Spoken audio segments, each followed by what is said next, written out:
Welcome to Real Estate Coaching Radio, starring award-winning real estate coaches and #1 international best-selling authors, Tim and Julie Harris. This is the #1 daily radio show for realtors looking for a no BS, authentic, real-time coaching experience. What's really working in today's market, how to generate more leads, make more money, and have more time for what you love in your life. And now your hosts, Tim and Julie Harris.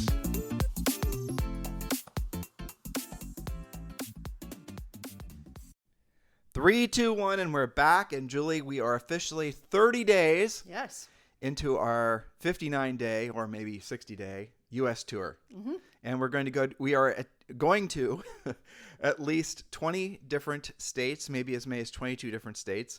And we are in San Francisco for, I think, another day and a half or so. And today we're going to Pier. 39, I think. 39, and we're going to take Zoe to a, where are we taking the Zoe? Aquarium and the Pier, Fisherman's Wharf. Maybe we'll see some sea lions hanging out. We'll see how it goes. And this is, of course, Real Estate Coaching Radio. And yes, we normally do drill down on real estate topics that are designed to educate you, motivate you, and put you into action. But for July and August, we are going on, and for those of you listening to us for the first time, we are on a national tour.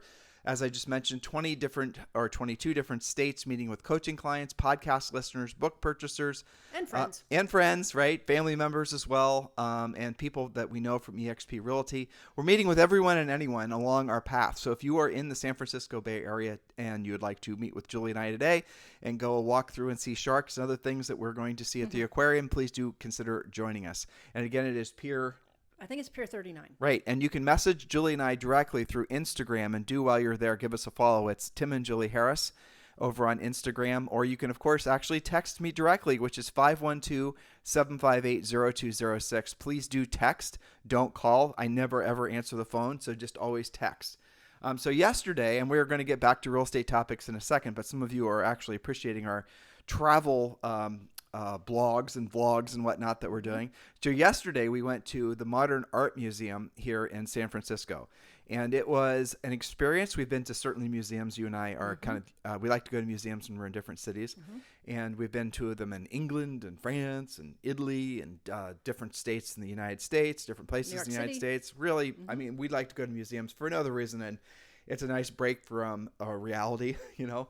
And it's quiet. It's pretty relaxing. There were a lot of interesting observations that I had, and I'd be curious as to what yours were. So let's start with yours. Did you have anything that really stands out from the experience we had yesterday? Well, I really love. There's a huge plant wall. It's kind of hard to explain, but if you imagine maybe a 2-story tall and I don't know, did you take a couple pictures? 1,000 feet wide. I did. Well, then put them on Instagram. Put them on Instagram. Yeah.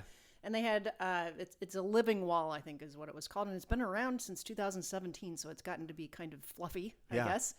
And these plants were planted in these little wall pockets, but you couldn't tell unless you looked really closely. And it was just beautiful. It was very lush, all the different types of greens and flowers. And Zoe was looking for 4-leaf clovers. So of everything that we saw, I think that that's the one that I really liked. Of course, it was outside, and you know, you can kind of just sit and look at all the different texture. What I noticed observing before I went outside, because you guys broke off, and you know, when we were in the museum, you guys went in one direction, I went the other. But I was looking out that window where the living wall was, and it was so funny how even adults' behavior was markedly different when they were outside around that wall. People were much less stoic, shall we say? And much happier, and you saw a lot of people smiling. And then as soon as they came back in around all the modern art, they all looked like they were more serious. Yeah, they were all very somber. Weird, huh? It was. I'll tell you what my big takeaways were. First of all, you and I having been to a lot of museums, it's fascinating to me, just fascinating. I don't really have an opinion on it. That when you're in a modern art museum, there's always, you see the art, whatever it is, and it's mostly beautiful stuff, and then you see this long explanation of not just the artist, which is fascinating, but also what the art was supposed to mean, what it's supposed to represent. And they get into all sorts of usually political and social causes and just different reasons that they were motivated. A lot of the modern art was going back to all the way back to World War II, and you were talking about the socialism, the Nazism, and all the types of things that were going on that were that. And it was fascinating to read those things, but it was really interesting on the stuff that was made from maybe the 60s or the 70s forward. You would see 5 circles on a canvas, and then there was 4 paragraphs explaining what those 5 circles were supposed to represent. I just thought that was interesting from a multitude of levels. But the art, the descriptions were oftentimes, for me, more interesting to read than the art itself was to look at because the descriptions were, in some cases, were just written so well. I personally took pictures of the descriptions and not of the art because There's a lot of good writing. That's true. Oh, That's it was incredible. Yeah. And I'll tell you, the other thing is we were Roy Lichtenstein. So I forget, 4th floor, 5th floor, whatever it was. There's just acres and acres of these Roy Lichtenstein modern paintings, which I like those. They were interesting. It wasn't just some sort of there were 2 different artists in here, just getting away from Roy Lichtenstein for a second, in the museum that had their art on display. And these were private collections for the most part that people were lending to the museum. But they were these big, massive, essentially red or burgundy squares, and that was what it was, with 4 paragraphs explaining why the artist was motivated just to basically paint a burgundy square. I'm not exaggerating. And then you go around the corner and maybe to a different floor and you see these Roy Lichtensteins, and then there were not these big breathy explanations of what the art was. It was Roy Lichtenstein, here's a brief bio, where he was born, his basic facts. But it wasn't all this big breathy explanation trying to sell to you why you're supposed to like that particular piece of art or what the artist was thinking when they made the art. Now, I juxtaposition that in my mind to when you and I have gone to more traditional museums that weren't modern, where the art would have been from the Renaissance, or the art would have been, from the classics and Impressionists, right? And there was no big breathy description of what you were looking at. You would see, usually, because most of these paintings were just ancient, like the ones you'd see in Italy, for example, or even Paris. Go to the Louvre if you want to see crazy stuff. And you'd see the artist's name, and you'd see their birth date and their death date, and you'd see the name of the painting, and that was it. Right. So there wasn't or it was what it was depicting, like a scene from the Bible or a historical, a battle or something. But for the most part, so I know what I was having those thoughts too. It was what you see is what you get in a sense. It wasn't like, here's what you're supposed to think about it, or this is, I guess I kind of I like it more maybe when what you see is kind of congruent with your first impression in a way. But isn't art supposed to when you're looking at art in modern art, at least my experience yesterday, it's almost like they didn't want you to form your own impressions or your own emotional attachment to the art. You were supposed to basically be congruent what the artist's intention was, thus the long that's the difference, is it was their commentary on versus this is what it is. Right. And for that reason, frankly, I'm still definitely more towards the old artists, right? But it's good to get. I mean, even though maybe that's not our favorite stuff, it's still good to be exposed to different things, because there were a lot of things in that museum that we liked. Oh yeah, we liked that 3-dimensional, of course, housing influenced. Yeah. Of course, we would like that. But that 3-dimensional, multi-story. It was like 20 feet tall. It's like almost like a modern apartment adult building. Dollhouse in a way. Yeah, because every window you looked in had something different. And I thought that was really interesting. I love the one that had a for sale sign. Yeah. Did you take a picture of that, by the way?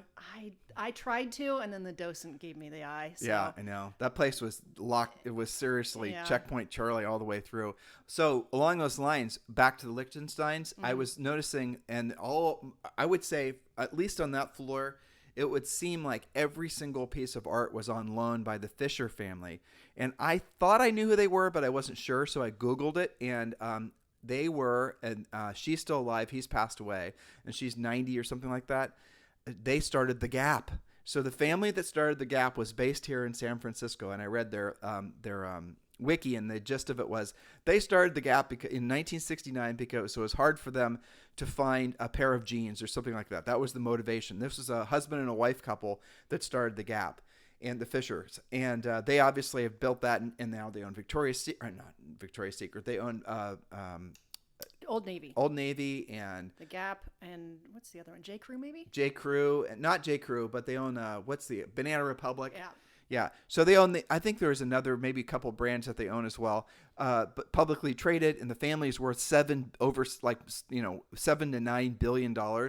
But all through their lives, this couple had collected art. Well, when they could afford to, they started collecting art, and I don't know if all of it, but I imagine most of it was on display at the San Francisco Modern Art Museum, and it was really cool because I was looking at the history of this couple as they were building their business. And obviously it meant something to me because you and I are a couple and we're building our business, right? Exactly. I was looking at this history of this couple that you would see when you'd read the description again, Liechtenstein's mostly, not a big long, this is how you're supposed to feel by looking at this painting.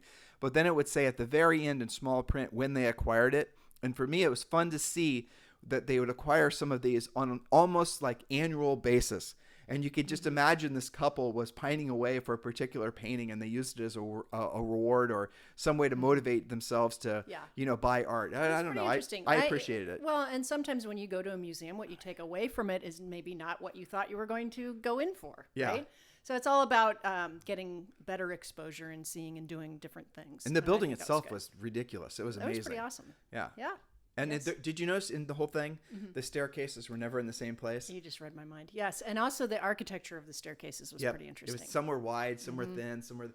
but cool. I thought it was just to build a building where normally if you think of a building, guys, staircases are stacked, right? Not in this place. You had to go searching for the staircase. But I realized after getting frustrated searching for a staircase that they intentionally made it so you had to search for the staircase so you would look at more art. And that's right. And the staircase itself was art. So it's pretty interesting. So that's good. And we encourage you guys, of course, to get out. You don't have to go to another town. Maybe there's things in your own town you haven't seen before. So it's all about seeing and doing different things. And you never know when that's going to make a difference, right? Maybe the listing appointment that you go on this evening is somebody that collects something that you just saw or has an appreciation for something, and then that resonates with them. Well, it makes you a more interesting person overall. For sure. You're the sum of all of your experiences, right? So. And it will, as a side stream benefit too, just being around people that are real modern art lovers is in itself an experience. Yes. I don't remember what floor I was in, but I just sat down for a little bit because there was just, the art was beautiful, but what was really interesting are the people that were looking at the art. And so I was looking at the people looking at the art, and that for me was a very present experience because it was just fun to watch people who really some of them were just crazy in love with this art. You could just tell, and they were talking about all the details. Like they went to see that piece. Exactly. Right? Yeah. And that was very exciting because, I'm a classic European car nerd. And in basically a week, we're going to be down in Monterey for the whole car week thing. And I'm sure I'm going to be boring the hell out of everyone during our daily podcast talking about the car things I've seen. Warning. Or boring you and Zoe. Oh, I don't know. There's so much, but to your point, just like the art museum, I think people watching there was pretty interesting too. And I was thinking about all the different things that we've learned about on our trip that were in unconscious incompetence, like the crazy starship houses that we saw in northern New Mexico. I haven't been on a ton of yachts, but being on Glenn's yacht was different, and appreciating, how all of that comes together, different views from different parts of the world. So yeah, I think that was part of the point of getting out. A reprieve from our reality, but when we re-enter back into our reality in Dorado, Puerto Rico, we're obviously not the same people. That's right. We've changed our perspective. I think for the most part, this trip thus far has definitely been what I hoped it would be. Because the thing that's interesting about getting older is that you have to search out unique experiences or things you haven't experienced multiple times before. And if you don't do that, a little bit of you dies, honestly. You just become a little bit complacent with how you think, complacent with how you interact with the entire world. And I guess, truthfully, when I see how our daughter this is all new. Everything that she sees every single day is new, never experienced before, first time ever. And the side stream benefit of seeing her see something for the first time for me definitely rekindles an appreciation for, life, really. Absolutely. And so this has been really, I think, the mission of this mission, the mission of this sojourn is definitely working out. And I'm very thankful for that. Continues to. So we're talking about powerful practices for top producing professionals. And that is something that all of you guys need to keep in mind, especially now that we're in the dog days of summer. And it's easy for a lot of people, especially if you've worked your butts off the first half of the year, to sort of be lulled into complacency. And I will caution you, well, first of all, it's okay certainly to take some time off and appreciate the fruits of your labor. There's no doubt about that. But secondarily, you need to be taking into consideration that your new year effectively starts really arguably at the end of September, somewhere in there. Sometimes, it depends. You could say October, but the way to ensure that you're going to have a fantastic 2022, and I know we're barely halfway through 2021, but a top producing, a professional, any kind of professional, anybody who's the best at what they do, they start thinking about the new year 6 months prior to the new year. And the way, also a more practical way of thinking about that is the contact to paycheck cycle in your life, in business, even in this crazy seller's market. Well, if you're taking listings, it's going to probably be no more than maybe 3 or 4 months. Maybe only 60 days in some markets, where you contact a seller, you are able to put the house for sale, the house sells with multiple offers, you get paid. So realistically, let's call that 60 to maybe 75 days. If you're working with buyers, your contact to paycheck cycle could be a hell of a lot longer, because obviously buyers are, it could be never ending, quite right, frankly. It could be never ending. That's one other reason where we try to get you guys to focus on being listing agents. But again, what we're seeing right now is we're seeing a lot, the market sort of relax a little bit. The market's taking a breath. Julie and I are noticing more price adjustments, longer days on the market, nothing really marketable. And we anticipate, and you should as well, that the market's going to be hot as ever going into the end of the year. And the big upticks are going to be, there's going to be a natural normal slowdown. Kids go back to school. There's a natural normal slowdown at the end of October. There's a natural normal slowdown around Thanksgiving, certainly around Christmas. But for the most part, you still have plenty of time to significantly move the needle for 2021, but also prepare yourself for 2022. And the best thing you can be doing right now is learning how to be a listing agent. Learning how to be a listing agent, mastering the art and science of being a listing agent is where you're going to get the greatest return on investment. There's no doubt about that. We strongly encourage you to take a hard look at joining our coaching program. If you want to learn more about our coaching program, you can just text the word success to 47372. Text the word success to 47372, or just go over to timandjulieharris.com and click on coaching and look at Premier Coaching. That's the perfect gateway for all of you guys to become a Premier Coaching client. That's right. So back to our topic about top producing professionals. Point number 5, they are stable and low drama. Even in stressful situations, they lead instead of follow. The most successful professionals are versatile. That means they're able to handle a variety of situations with different personality styles with care and skill, creating the desired outcome. That kind of plays to a previous point from yesterday. They say yes more than they say no. They are not in the habit of saying, no, that's not my cup of tea. No, that's not my type of transaction. No, they instead have a great amount of versatility. And I have to say, Tim, after at least 5 billion coaching calls, and I think you'll agree with this, that the most versatile agents are also the most profitable. Well, definitely. And there's a nice thing that Julie and I coach our clients to internalize, and saying to yourself, it's too soon to tell.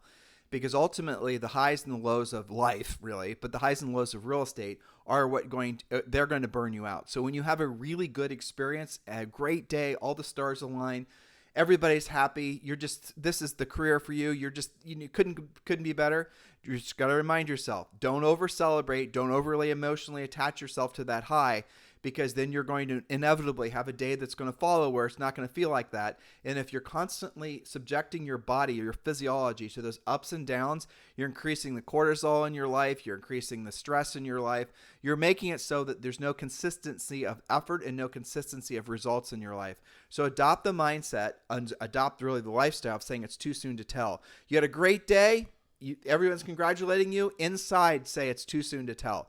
When you have a really terrible day, obviously this is more valuable in those days, and where nothing works out, you just feel like you've chosen the wrong career, all kinds of series of bad things happened in your life, it's too soon to tell. And if you stay within that realm of too soon to tell, you'll avoid those peaks and those valleys emotionally, and you'll get more done, and you'll feel more of a sense of control of your life. That's right. So point number 6, they are clear that their product is profit. Yes, creating, quote, clients for life and helping people find their dream homes, that's all true. But at the end of the day, the top producers know, and they are clear that they're running a business, not a nonprofit business or an unintentional nonprofit, but a profitable business. They have profit and loss statements. They file taxes quarterly. They budget. They project. They are very aware of their financial affairs. This is one of the things that the treasure map does, Tim, is it gets them to drill down on their actual financial picture. And this goes back to another point that we share with you guys as frequently as possible. If you have to choose, and actually I had somebody text me a great Bill Murray quote I should find it in my text, but it was behind like 1,000 texts at this point. Evidently, Bill Murray was interviewed by somebody, and he was talking about being rich versus being famous, and if he had to choose, which would he choose? And that Right was in your wheelhouse. amazing. Yeah, Yeah. This guy snipped it and sent it to me. But the gist of it was Bill Murray said he would choose being rich. Because here's the interesting thing, and I want you guys to really allow this to percolate in your brains, because it's an important point that'll, if you use this as a filter in your life, will actually pretty much ensure that you're not going to have too many dark days financially in your future. If you have to, look to see what you're motivated by. Are you motivated to be rich, or are you motivated to be famous? And as you get older, you're going to find the more you are going to regret your younger years of being motivated to be famous. And I'll give you, for example, when you have somebody that's telling you to spend more money on branding, that in general is feeding into your ego's desire to be recognized and looking for recognition, adulation from strangers. So when you're making profit in your business, the thing to do with that profit is to pull it out of your business, not necessarily reinvest it in your business. And I want you to remember what Julie and I do for a living. We sell coaching to agents, so we want you to buy our product. But now I'm giving you conflicting advice, but it's also the smartest business advice I could give you. Your business, at the end of the day, is not worth a thing. Your business, your real estate practice, your brokerage, your team has no value other than the profit you pull from the business. And if you're feeling offended by that, I want you to gut check yourself. Why is that offensive to you? I know why, probably, if you think about this. It's because you've been taking all of what would have been your profit and pouring it back into your business. But the money, the reason you've been motivated to do that is because you want to be famous, not because you're wanting to create more profit. If you're just chasing revenue, if you're just chasing units, and you're not chasing profits, you're going to have, you might even make it to the top of the heap. You might have all the plaques and the awards, but you won't have any net worth. You won't have enough profit so that when the dark clouds come, and they always do in your personal, professional life, or just in the economy as a whole, the lack of having run a profit-driven business is going to result in you, frankly, not having you're going broke, and that happens all the time. Well, and it doesn't have to be a big recession or a housing crash or interest rates doubling. It could be something as simple as very commonly an unexpected medical bill. Well, how about COVID? COVID would be what. It's so funny. People say, well, what about a black swan event? Didn't we all just live through that, right? I mean, I remember when the word black swan was supposed to signify something that like never happened. But now it seems like the older we get, the black swans seem to show up on a routine basis, like they're migrating, Yeah, I know. It's crazy. But I want you guys really to think about that. If you have a choice right now, if you're in your 20s, and I ask you if you choose to be rich or famous, most of you are going to say famous, and you're going to rationalize it by saying, if I'm famous, I'll be rich. That is not true. Then if I'm going to ask you when you're in your 30s, you're still going to answer the question, but you're going to start having an internal conflict about it, because you're going to realize you're not where you wanted to be financially. In your 40s, that's where you're really going to be 75% rich and 25% famous.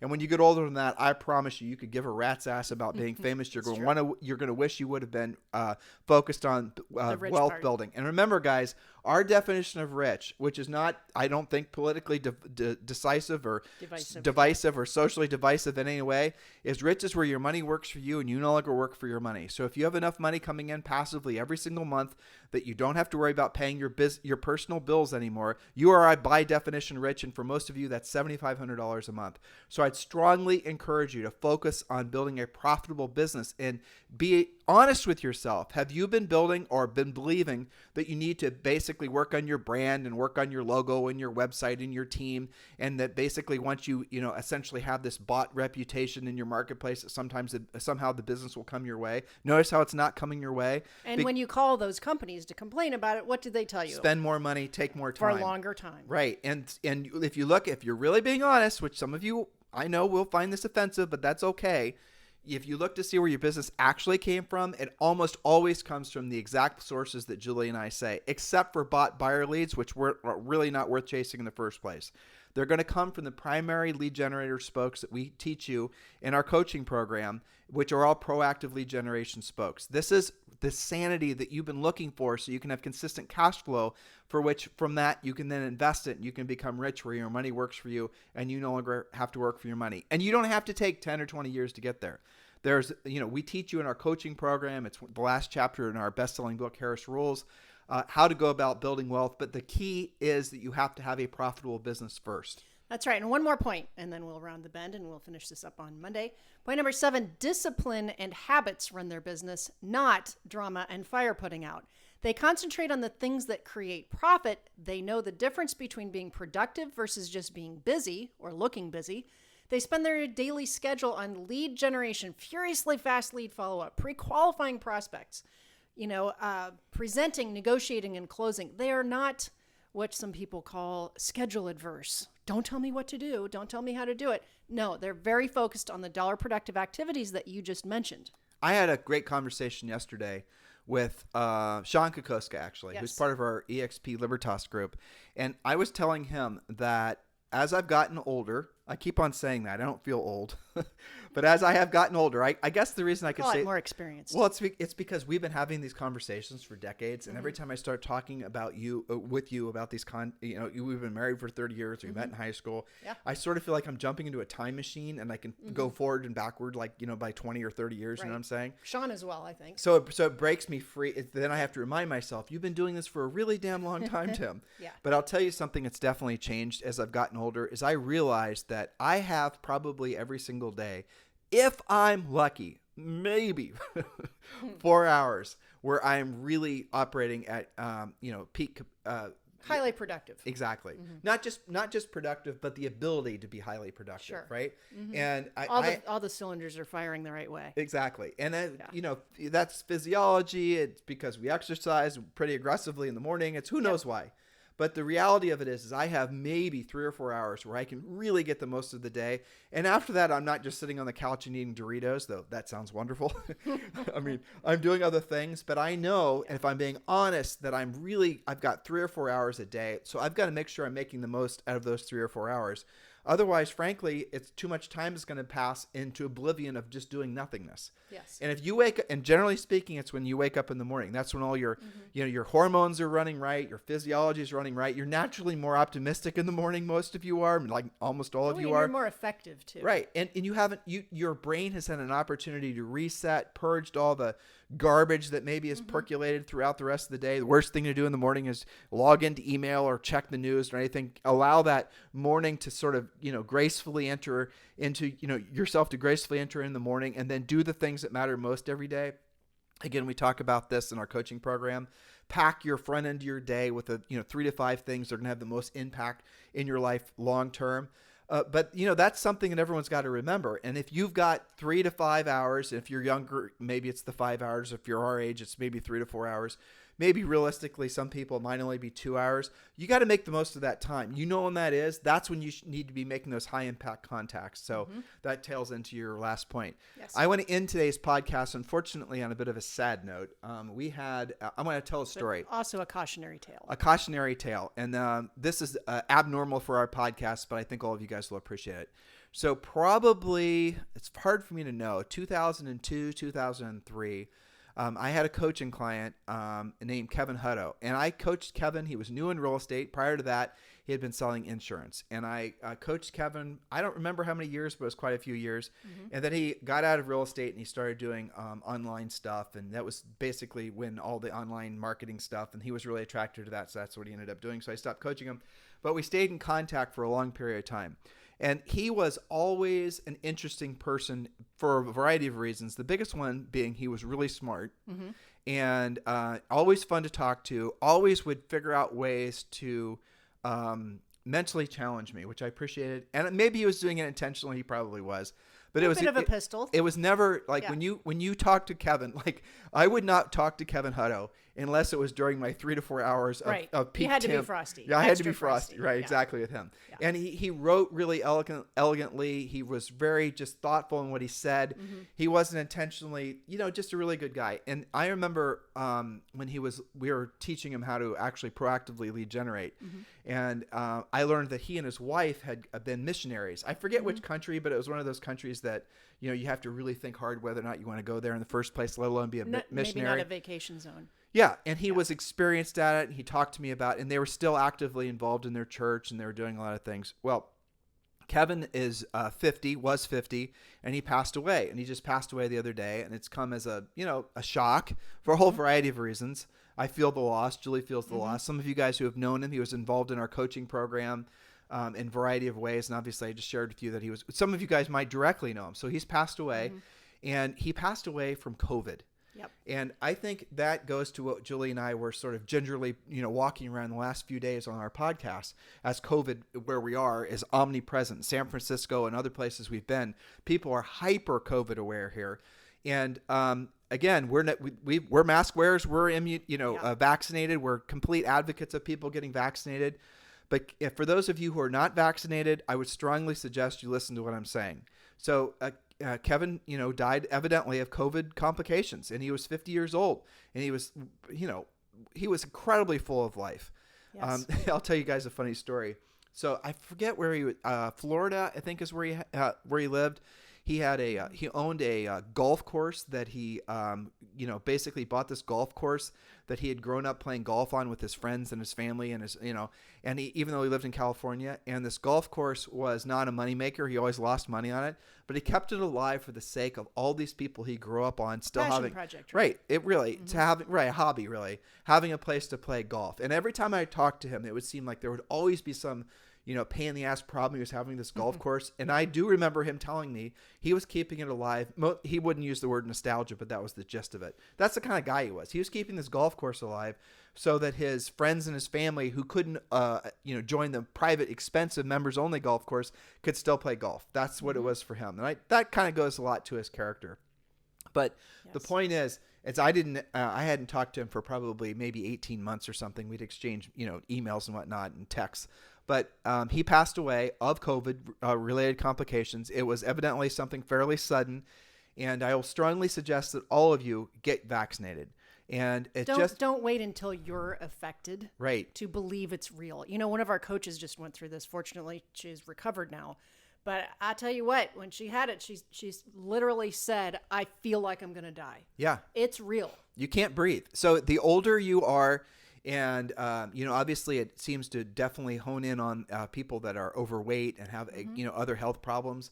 If you're healthy and you are not vaccinated and you're let's say you're over 40, the likelihood of you getting sick from it is less, but get the damn vaccine anyway. Why would you roll the dice on that? Right. It's so funny to me. The unvaccinated people have had, I've, friendly conversations with them. Sure. And they're all like questioning help me with the word, ethicity. Yeah, of the vaccine. The ethics of it, right. Whatever. Saying there's never been a vaccine that's been created so fast, this, that, and the other thing. And I'd rather just take my risk on COVID. And I think to myself, so you'd rather take the risk on having some, arguably naturally created or lab created virus in your body than you would taking a vaccine will assure that you won't get it. It's like, using your logic, aren't both sides a risk? Equal, well, let's go with the risk that doesn't result in you getting sick. We know this will make you sick, so let's go with that one where you won't get sick. So anyway, that's all. But, God bless you, Kevin. You will be missed. You certainly were an interesting person in all the right ways. And that is a cautionary tale to people who are rolling the dice. Take action on this. Yep. And Kevin, serious. And Kevin was, he was married. He had 2 kids. I guess his oldest kid is now basically a young teenager, so that makes it extra sad. Well, but to your point, Tim, if not for yourself, regardless of your beliefs, do it for your family. Yeah, I agree. So there it is. Hopefully this has hit you guys in the right ways, and you're not going to fire off some sort of statement that we're being political. We're not. We're sharing our life experiences with all of you guys. That's what this podcast is. It's a bit cathartic today, especially talking about Kevin, but hopefully you guys appreciate this. In the meantime, we would certainly appreciate if you would give us a 5-star review. If you think we merit it, obviously, on iTunes, and some nice words, and you can do that using your podcasting app or just going to iTunes on your computer. But we certainly appreciate the support, and we certainly appreciate you continuing to help us make this #1 daily listen to podcast for real estate agents. Please follow along on this journey that we're going. We're halfway through. Yes, all of us are still alive. I know. We're halfway through. Made it. But we're gonna keep posting on Instagram our pictures and where we're gonna be and all the rest of it. I know some of you guys have asked us for more videos, so we're gonna start doing more short videos.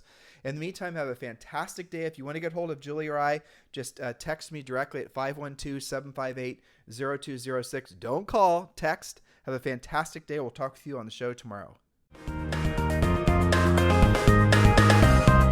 This program has been a presentation by Tim and Julie Harris, Real Estate Coaching. For more information on our real estate coaching and training programs, visit our website at timandjulieharris.com. Remember to tune in weekdays at noon for upcoming shows, and until next time, thank you for listening to Real Estate Coaching Radio with Tim and Julie Harris. This podcast is a part of the C-Suite Radio Network. For more top business podcasts, visit c-suiteradio.com.